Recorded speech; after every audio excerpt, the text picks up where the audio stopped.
Hello everyone. तो आज की इस वीडियो में हम एक क्वेश्चन को सॉल्व करेंगे, जिसमें कुछ इस तरह का क्वेश्चन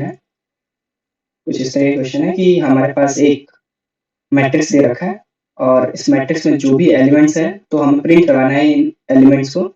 और हमें प्रिंट करवाना है कुछ इस तरीके से। हमें पहले रो के जितने भी एलिमेंट्स हैं उनको पहले प्रिंट करवाना है स्टार्टिंग से, और फिर जो सेकंड रो के जो एलिमेंट्स हैं उनको एंड से प्रिंट करवाना है। सेम उसी तरीके से हमें थर्ड रो के स्टार्टिंग से जितने भी एलिमेंट्स हैं उनको प्रिंट करवाना है, फिर इसी तरीके से हमें फोर्थ रो के एंड से सारे एलिमेंट्स प्रिंट करवाने हैं। तो ये कुछ इस तरीके का प्रॉब्लम है। तो प्रॉब्लम का नाम लिख देते हैं।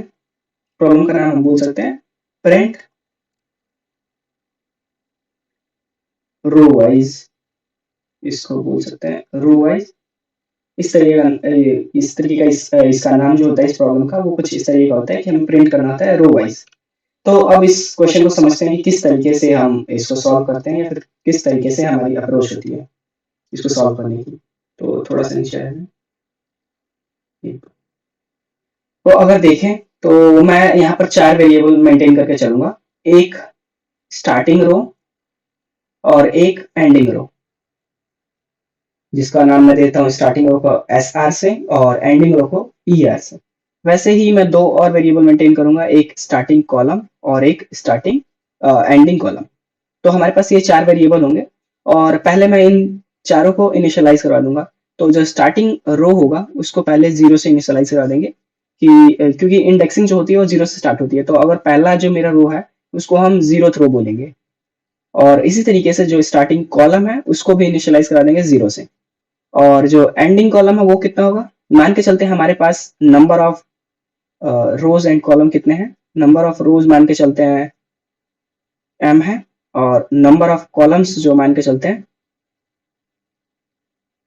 वो n है।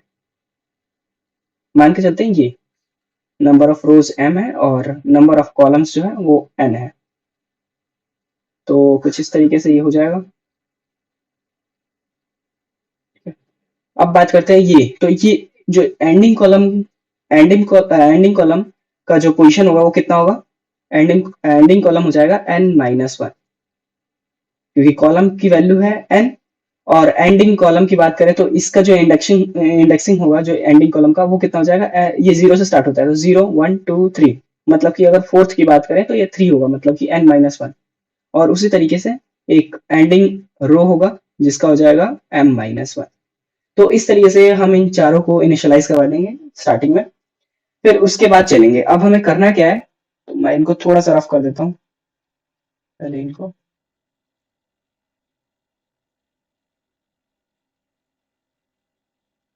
अब मुझे क्या करना है कि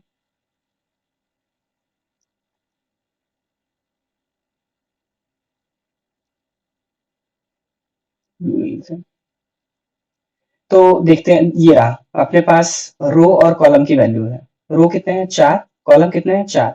तो ये जो मैट्रिक्स है वो अपने पास 4 × 4 की है, हमने पढ़ा भी है 11th और क्लास 12th में।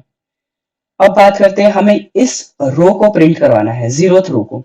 तो हम किस तरीके से प्रिंट करवाएंगे, तो मैं क्या कहता हूँ कि भाई हम क्या करते हैं कि जो रो है उसको सेम रहने देते हैं, जो स्टार्टिंग रो है उसकी वैल्यू सेम रहने देते हैं, मतलब स्टार्टिंग रो। और उसके बाद हम क्या करते हैं स्टार्टिंग कॉलम से, ये कॉलम नंबर 1, ये जो है अपना ये कॉलम नंबर 1, ये कॉलम नंबर 2, ये कॉलम 3 और ये कॉलम 4। तो जो स्टार्टिंग रो को सेम रहने देते हैं और कॉलम में जो वैल्यूज हैं, मतलब कॉलम की जो वैल्यूज हैं पहले रो में जो भी जितने भी कॉलम्स हैं, तो हम कॉलम स्टार्टिंग कॉलम से एंडिंग कॉलम तक जितने भी एलिमेंट्स हैं उनको प्रिंट करवा देते हैं पहले रो में। हम क्या कर रहे हैं, फिर से एक बार देख लो। हम क्या कर रहे हैं कि स्टार्टिंग रो को सेम रख रहे हैं, मतलब ये हम इस रो को मान के चल रहे हैं और इसमें जितने भी एलिमेंट्स हैं उनको प्रिंट करवा रहे हैं। तो प्रिंट कहाँ से कहाँ तक करवाएंगे, एंड स्टार्टिंग कॉलम से एंडिंग कॉलम तक प्रिंट करवाएंगे हम, क्योंकि स्टार्टिंग कॉलम पे ये 11th है, फिर एंडिंग कॉलम पे 14th है। तो हम इस तरीके से इसको प्रिंट करवा देंगे। और क्या करेंगे कि अब जो स्टार्टिंग रो था हमारा पहले, उसको हम एक बढ़ा देंगे, तो अब हमारे लिए स्टार्टिंग रो ये वाली हो जाएगी। और इसका हमें प्रिंट करवा रहा है एलिमेंट एंडिंग कॉलम से स्टार्टिंग कॉलम तक, हमें यहां से इस साइड की तरफ प्रिंट करवाना है। तो इस तरीके से हम इसको भी प्रिंट करवा देंगे। फिर हम क्या करेंगे कि इसको एक SR+1 कर देंगे। फिर अब की बार फिर से हम क्या करेंगे, स्टार्टिंग रो की वैल्यू को एक बार और इंक्रीज कर देंगे, तो SR+ प्लस 2 हो जाएगा ये। और हम अब की बार क्या करेंगे कि हम स्टार्टिंग कॉलम से एंडिंग कॉलम तक प्रिंट करवा रहे हैं, SC टू EC। और यहाँ पर कर रहे थे क्या सेकेंड इस वाले में EC to SC, ending column से स्टार्टिंग कॉलम, और पहले वाले में हम कर रहे थे starting column to ending column. इस तरीके से हम कर रहे थे। और फोर्थ कॉलम में सेम हम क्या करेंगे, EC टू SC। इस तरीके से हमें इस तरीके से ये प्रिंट करवाना है, इस तरीके से। तो अब हमें समझ में आ गया होगा थोड़ा बहुत कि हमें किस तरीके से प्रिंट करवाना है। तो प्रिंट करवाने के लिए, क्योंकि हमारे पास एक रो में आइटरेट करना है और एक कॉलम में भी आइटरेट करना है, तो हमारे पास दो लूप होंगे, दो फोर लूप लेके चलेंगे हम, और इस क्वेश्चन को इस तरीके से सॉल्व करेंगे।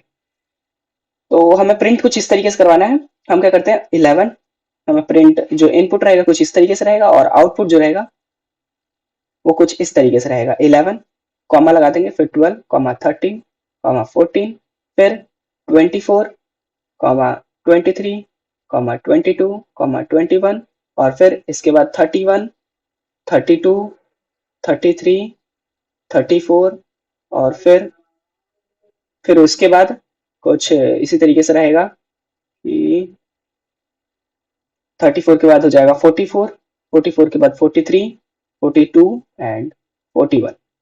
तो इस तरीके से हमें आउटपुट में शो करना है। तो किस तरीके से करेंगे, अब चलते हैं अपने कंपाइलर पे और फिर वहां पर समझते हैं कि हम कर क्या रहे हैं। तो एक बार मैं कंपाइलर पे चलता हूँ।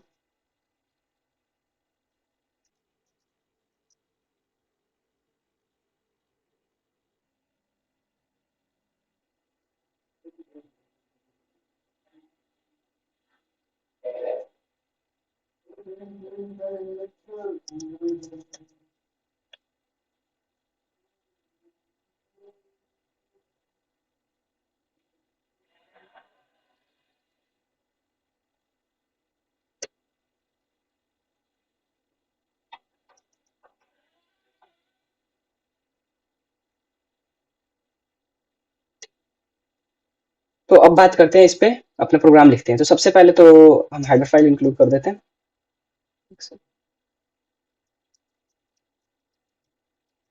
आईओस्ट्री हमने हेडर फाइल इंक्लूड कर दिया। फिर उसके बाद यूजिंग नेम स्पेस, और उसके बाद और इसमें हम कुछ रो और कॉलम लेते हैं। तो इंट m कॉमा m, जो m है अपना रो है, और n जो है वो कॉलम है, नंबर ऑफ कॉलम्स। तो अब क्या करते हैं, सबसे पहले तो यूजर से पूछ लेंगे कि भाई तुम्हारे पास नंबर ऑफ रोज कितने हैं और तुम्हारे पास नंबर ऑफ कॉलम्स कितने हैं, क्योंकि जो मैट्रिक्स वो बना के देंगे वो हमें यूजर से पूछना है कि किस तरीके की मैट्रिक्स होगी। और अब क्या करेंगे कि जितने भी एलिमेंट्स है उन मैट्रिक्स में, तो उनका इनपुट लेंगे। तो उसके लिए हम दो लूप यूज करेंगे, दो फोर लूप, और एक आई जो आइट्रेट करेगा रो में। तो ये कहाँ से, जीरो से लेके एम तक आइट्रेट करेगा, और आई प्लस प्लस। फिर उसके बाद हम कॉलम में भी आइट्रेट करेंगे। तो एक जे वेरिएबल मान लेते हैं जो कहाँ तक ये कॉलम आइट्रेट करेगा, और इसके बाद हम इनपुट ले लेंगे सबका। तो एक हमने एरे नहीं मेंटेन किया, तो एक 2D एरे मेंटेन करेंगे जिसका नाम दे देता हूँ ए, और उसका साइज होगा एक m क्रॉस n होगा। तो कुछ इस तरीके का होगा। अब हम क्या करेंगे, इनपुट ले लेंगे a ऑफ i j, इस तरीके से हम इनपुट ले लेंगे। तो हमने क्या किया है कि हमने यहाँ पर दो वेरिएबल क्रिएट करे हैं, m क्रॉस n, m और n, जो कि number of rows and number of columns को डिनोट करते हैं। उसके बाद हमने इन दोनों का इनपुट लिया है। फिर उसके बाद मैंने एक एरे 2D एरे इनिशियलाइज किया, या फिर बनाया है, मैंने क्रिएट किया है। फिर उसके बाद ये जितने भी एलिमेंट्स थे उस एरे में हमने उन सबका इनपुट ले लिया है। फिर अब उसके बाद क्या होगा, अब इसके बाद हम चलते हैं अपने प्रॉब्लम स्टेटमेंट पे कि क्या करना है हमें। हमें क्या करना है कि हमारे पास कुछ कुछ इस तरीके का प्रॉब्लम स्टेटमेंट है, और हमें प्रिंट करवाना है स्टार्टिंग कॉलम से, पहले स्टार्टिंग कॉलम से एंडिंग कॉलम तक एसआर वाले पहले वाले रो के। तो हम क्या करेंगे इसके लिए, सबसे सिंपल तरीका क्या होगा, एक बार यहीं पर समझ लेते हैं। तो सबसे पहला तरीका तो क्या होगा, पहले कंडीशंस के चेक कर लेते हैं, कंडीशंस क्या क्या होंगी। तो कंडीशंस चेक करने के लिए इसको मैं एक बार दोबारा,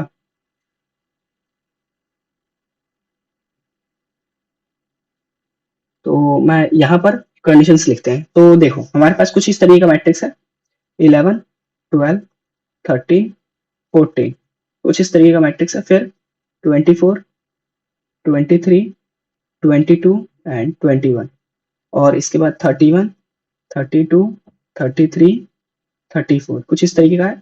और फिर इसके बाद है 41, 42, 43 और 44।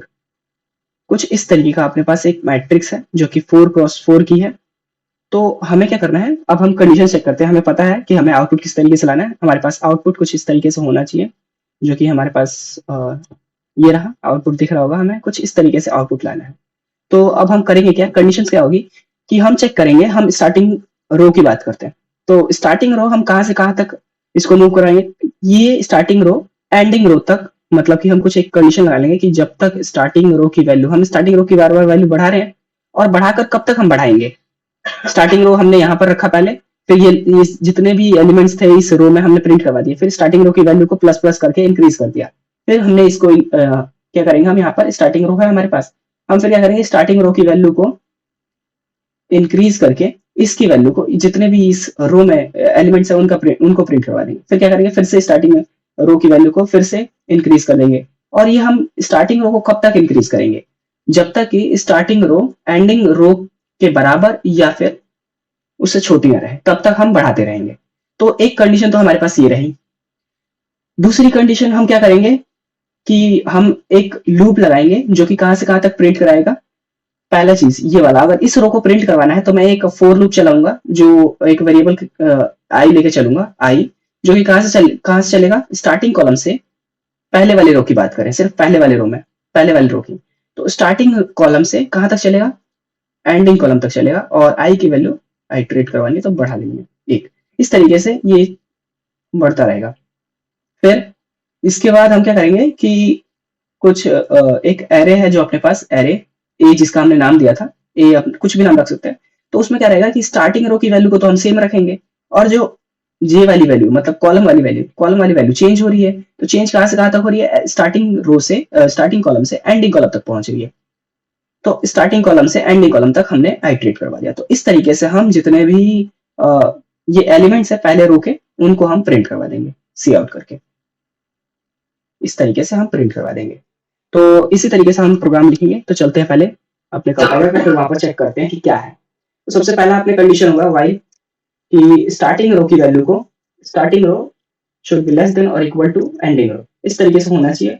और फिर इसके बाद हम क्या करेंगे, एक लूप चलाएंगे जो कहां से कहां तक चलेगा, एक आई जो स्टार्टिंग रो, स्टार्टिंग कॉलम से कहां तक चलेगा, एंडिंग कॉलम तक, इसी तक, और आई प्लस प्लस, इस तरीके से होगा। और सी आउट कर देंगे। क्या आपने एरे का नाम दिया था हमने ए, यहाँ पर देख भी सकते हो ए यहाँ पर नाम दिया है, तो हम क्या करेंगे ए, और स्टार्टिंग रो की वैल्यू को सेम रखना है, तो ऐसा सेम ही रहेगा।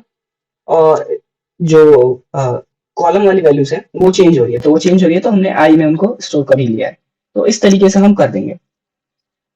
और क्या करेंगे कि एस आर की वैल्यू को फिर इंक्रीज कर देंगे। एस आर की वैल्यू इंक्रीज हो गई। अब फिर से चेक करेंगे क्या एस आर की वैल्यू। अब हम यहाँ पर फिर से एक बार चलते हैं उस वाले अपने इस पे। फिर अब हम चेक करते हैं कि क्या हमने एस आर की वैल्यू बढ़ाया यहाँ पर, तो क्या एस आर की वैल्यू अभी भी लेस देन और ईआर है। यहाँ पर चेक करते हैं। देखो हम यहाँ से हमने क्या किया कि पहले प्रिंट कर दिया पहले रो की वैल्यू को। अब क्या कर रहे हैं कि अब हम चेक करेंगे, दूसरी बार हमने वैल्यू बढ़ा दी एस आर की वैल्यू, तो अब एस आर की वैल्यू जो बढ़ गई है, तो हम यहाँ से इस वाले कंडीशन से तो पता लगा ही लेंगे। और एक और दूसरी कंडीशन भी यहाँ पर भी एक लिखेंगे कि क्या अभी भी जो एस आर है, क्या अभी भी लेस देन और इक्वल टू ई आर है, एंडिंग रो से छोटा या फिर उसके बराबर है। तो अगर है तो फिर से हम प्रिंट करेंगे। अब की बार हम कहां से प्रिंट करेंगे, कॉलम यहाँ से लेके यहाँ तक प्रिंट करेंगे। मतलब कि सेकंड रो की बात करें तो हम यहाँ से एंडिंग कॉलम से लेके स्टार्टिंग कॉलम तक प्रिंट करेंगे। तो एक बार चलते हैं फिर। तो पहले तो आप फिर से चेक करेंगे कि क्या अभी भी एस आर जो है वो लेस देन और इक्वल टू ई आर है। तो अगर है तो हम फिर से प्रिंट, एक सेकंड।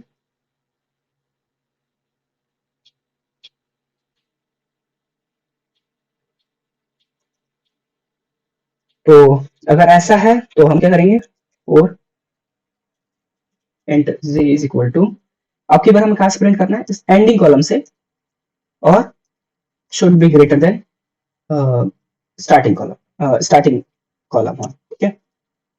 और आई माइनस माइनस, अब डिक्रीज कर देंगे क्योंकि एंडिंग कॉलम की वैल्यू बड़ी थी और स्टार्टिंग कॉलम की वैल्यू छोटी है, तो हम डिक्रीज करेंगे और फिर हम क्या कर देंगे, C out A of S R की वैल्यू तो सेम ही रहेगी क्योंकि रो हमारे लिए सेकंड रो ही है और जो जे की वैल्यू है वो चेंज होती रहेगी। तो इस तरीके से कुछ हम प्रिंट करेंगे, ठीक है। ये हमारा है और हम क्या करेंगे फिर एस आर की वैल्यू को इसमें भी, सॉरी इसमें नहीं, हम इसमें एस आर की वैल्यू को इंक्रीज कर देंगे, ठीक है। कुछ इस तरीके से कर रहे हैं।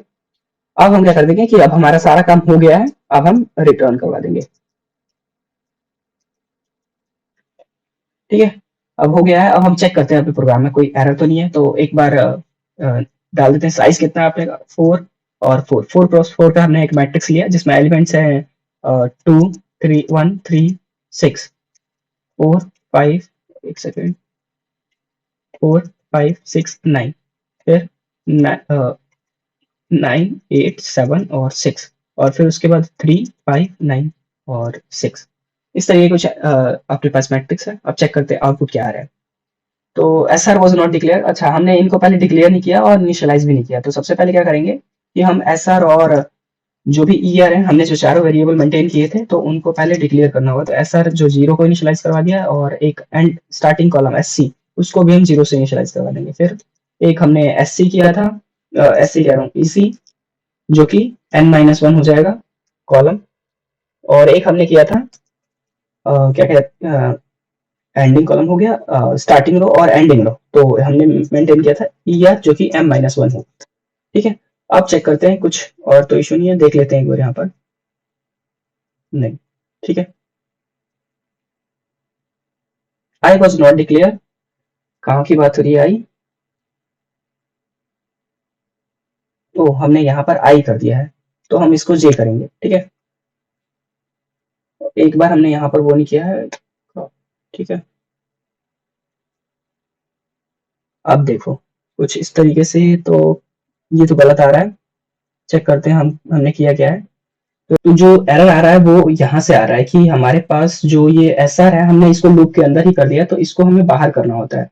तो एक बार इसको यहाँ पर कर देते हैं और इसको भी हमें बाहर करना है। तो हमने एक कंडीशन यहाँ पर हम लगाना भूल गए हैं कि एक कंडीशन और होगा कि हम ये भी चेक करेंगे कि स्टार्टिंग कॉलम क्या अभी भी एंडिंग कॉलम से छोटी या उसके बराबर ही है, तभी हम आगे बढ़ेंगे।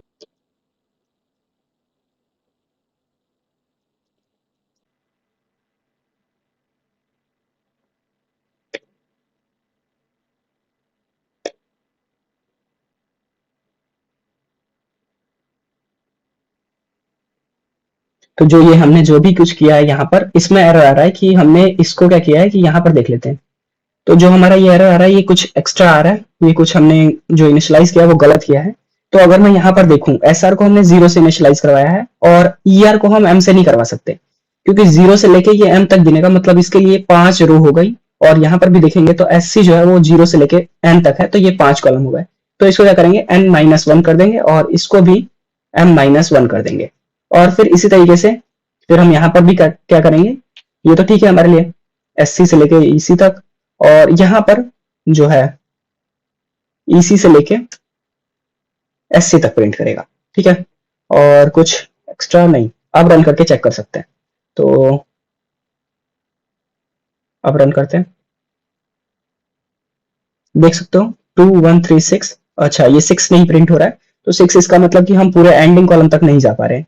तो यहाँ पर जो स्टार्टिंग कॉलम है वो 0 से एंडिंग कॉलम, क्योंकि एंडिंग कॉलम को हमने क्या मान लिया है, m-1, तो इसका मतलब फोर्थ पोजीशन पे तो जाना ही जाना है, थर्ड पोजीशन पे, 0 से लेकर थर्ड पोजीशन तक।